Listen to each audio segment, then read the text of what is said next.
Hello and welcome back. Today we are in Paris for the 2024 Olympics.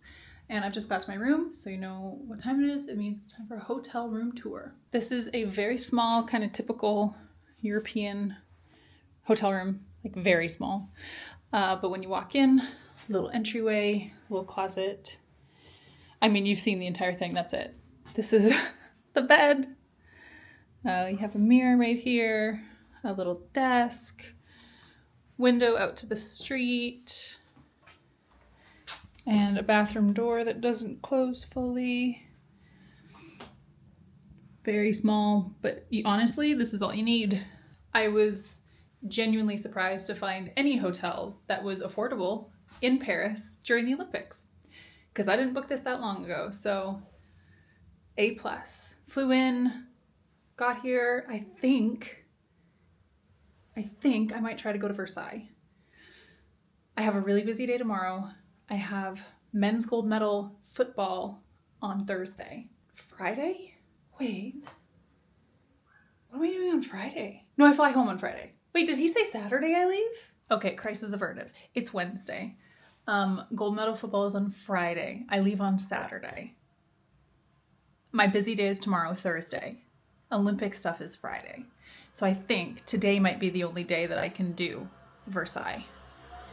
It's like 2:45-ish. I think I'm gonna go. I need to get changed because it is really hot here in Paris. Well, I say really hot, but compared to the UK, it's 24 in full sun. It's supposed to get up to 34 on Monday. This is Celsius, by the way, and I'm gonna skip on that. Look how cute this is. They gave me this when I checked in. My own gold medal, a chocolate gold medal. Anyways, I thought that was super cute. So yeah, I think I'm gonna just get changed real quick, maybe do just the speediest unpack, seeing as how I only brought one backpack, and then hustle my little butt over to Versailles.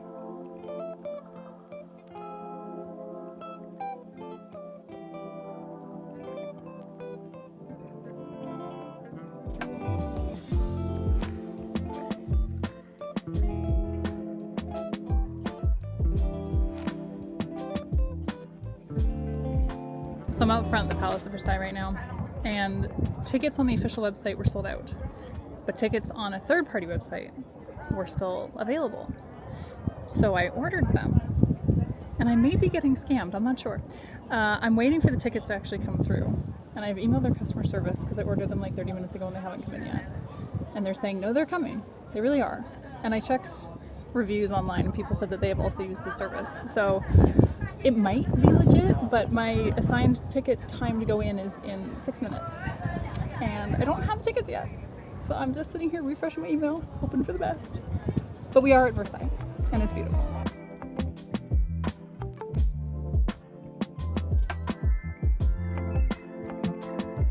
Okay, update.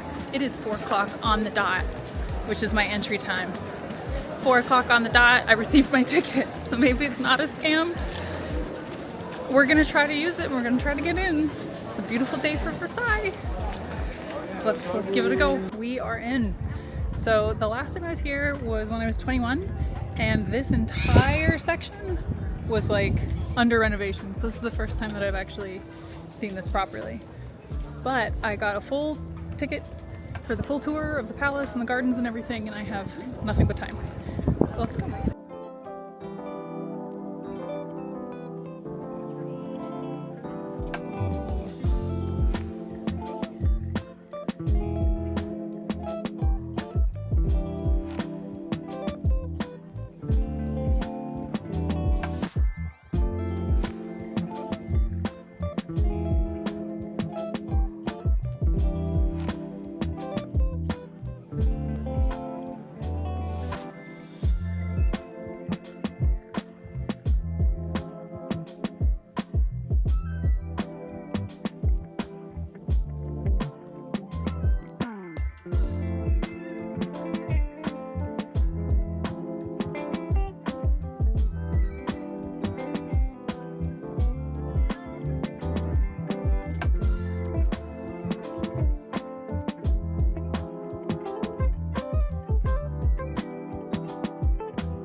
two separate exhibitions here on horses right now.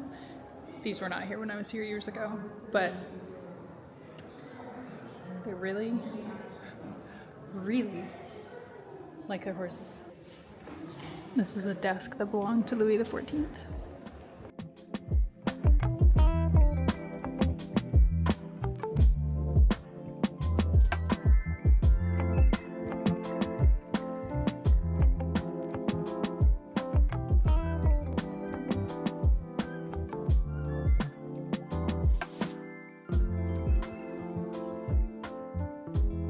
We're in the Hall of Mirrors now, which is probably my favorite part of the palace, and it is just so stunning. All these mirrors. The ceilings are unreal, the chandeliers are unreal. This whole place is amazing. I just sent my mom a picture of the front of Versailles and she goes, "Is that your hotel? Amazing." And I said, "No, it's the Palace of Versailles." In 1623, Louis XIII built a hunting lodge on these grounds, and then in like 1661, Louis XIV moved here and just expanded and expanded and expanded and started making it like what it is today, which is huge. It's huge and it's stunning.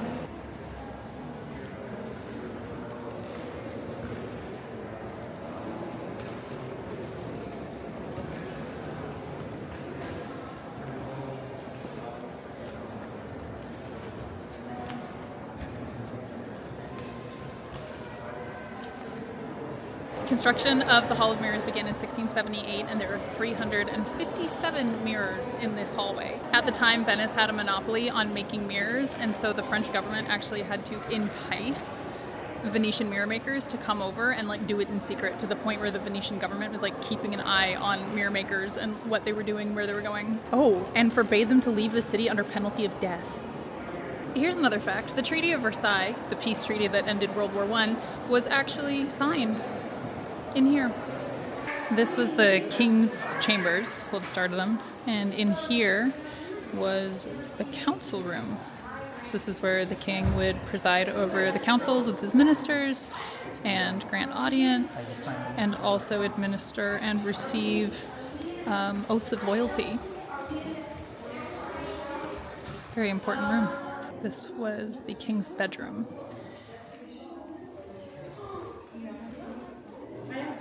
Just a little over the top.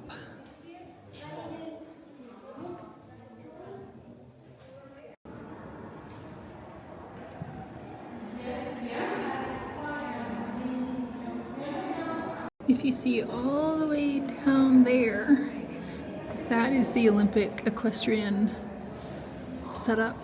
You can see the little arena, and that's where they're doing all the dressage and all the equestrian.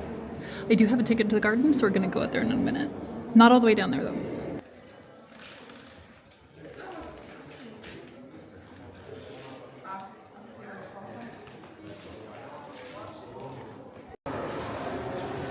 I don't think anything will kind of quite put into perspective how massive these paintings are, even with kind of people for scale. Like, these are massive.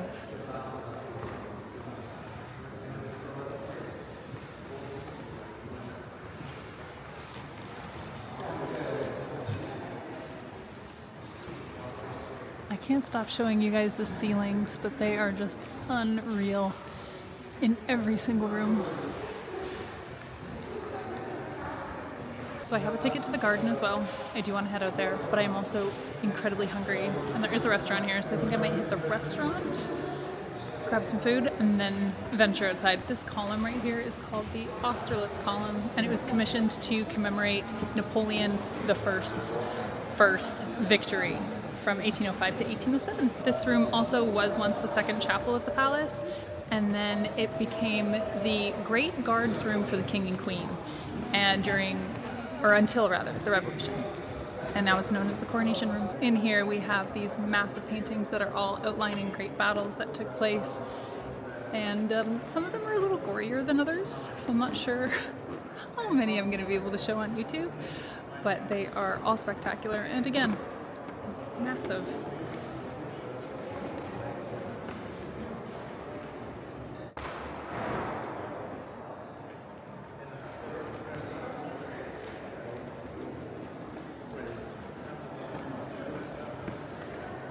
This one right here is the Siege of Yorktown, which obviously was a very pivotal moment for the United States and France and Britain, but kind of cool to see.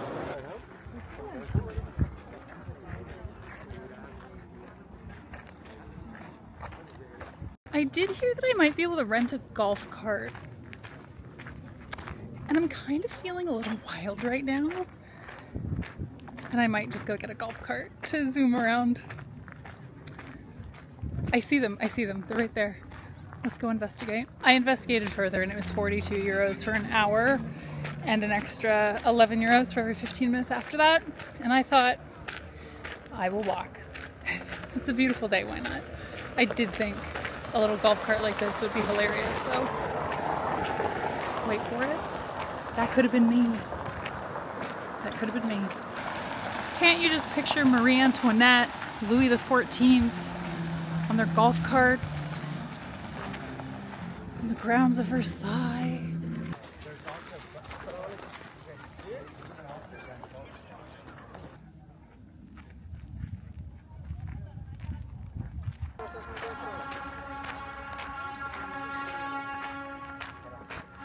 It's very kind of them to announce my entrance in such a way. So bizarre. Oh my god. I am trying to find a cafe because I went to the one inside. It was closed. Well, it wasn't closed so much as I was told no by the person working there.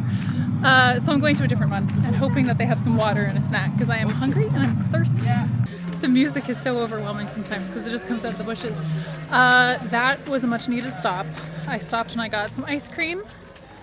I had a little sit down. Now we're gonna go to the mirror pool. This map is huge. The suggested walking route of the gardens takes 2.5 hours. I don't have that kind of time. So I'm going to the hot spots that have been marked. The mirror pool, the colonnade grove, and then I'm gonna stand at the top of the Grand Canal and see how I feel. So this is a map of the gardens. This is the palace, so we went through there. I just went here. That's where I got my ice cream. We're going here and then up and around. We're just seeing where this garden takes me because I have no idea.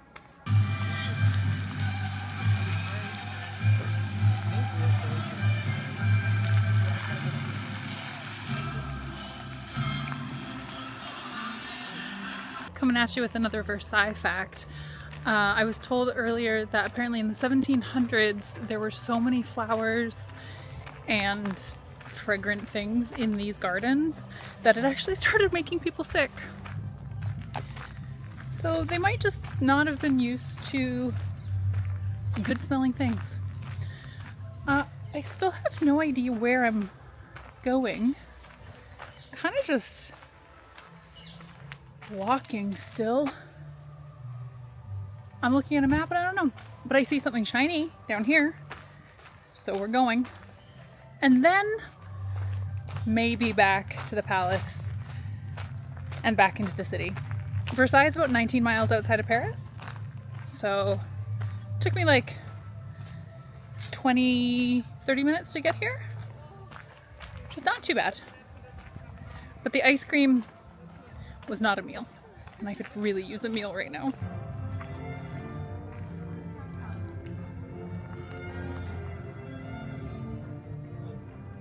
So earlier we were up here looking down here, and still all the way down there is the Olympic equestrian setup.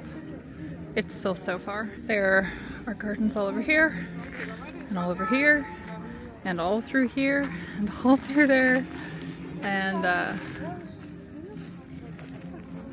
here's a duck. It's absolutely beautiful.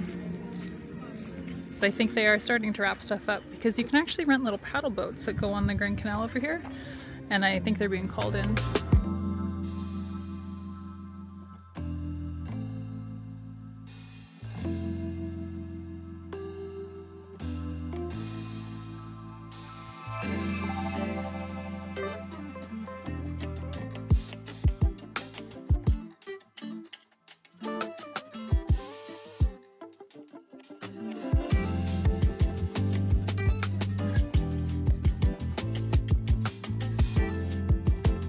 So it's about 7 o'clock, and most people are gone. Like, obviously there's still some people wandering the garden, but the gardens are so quiet. My entry to the palace is at 4. The palace closes before the gardens do, so do a later in the day, if you're coming. Do a later in the day time slot for the palace, like 4. I think the latest one you can do is 6. But then you don't have a lot of time in the garden. Do like a 4 o'clock, wander the palace, and then you have like quiet, beautiful gardens. Feels like it's to myself even though there's tons of people here, but not nearly as many as when I showed up. I'm not sure if this is an all the time thing or an Olympics thing, but there are so many armed guards here. Like, lots. I am having the cutest conversations with people because I speak a little bit of French and all the French people here speak a little bit of English. So I'm speaking broken French to them, they're speaking broken English to me, and it's just really, really wholesome and cute. I just took a photo for a family and I understood what they were saying when they were speaking French, and they sort of understood what I was speaking when I was speaking my terrible French and English, but it's just been really, really cute. Even my, the driver who brought me here, he translated stuff on his phone and said that it was very charming, and then found out I was Canadian and said, that's why you're charming, because you're Canadian. So it was really cute. I'm leaving Versailles now, going back to my hotel because something's wrong with the battery on this camera and I need to charge it. And then we'll go get some food later. Okay, I'm back in my hotel and I just edited the stupidest TikTok I've ever made. If you don't know, I have a gaming account, kate.ttv, but I have like an IRL travel account where I post whatever, and this is going on that account. And it's the Palace of Versailles as Taylor Swift eras. It's actually really well done. I'm very proud of it. So it's irl.kate. I'll link it down below or I'll put it on the screen or something. But back at my hotel, my feet are hurting.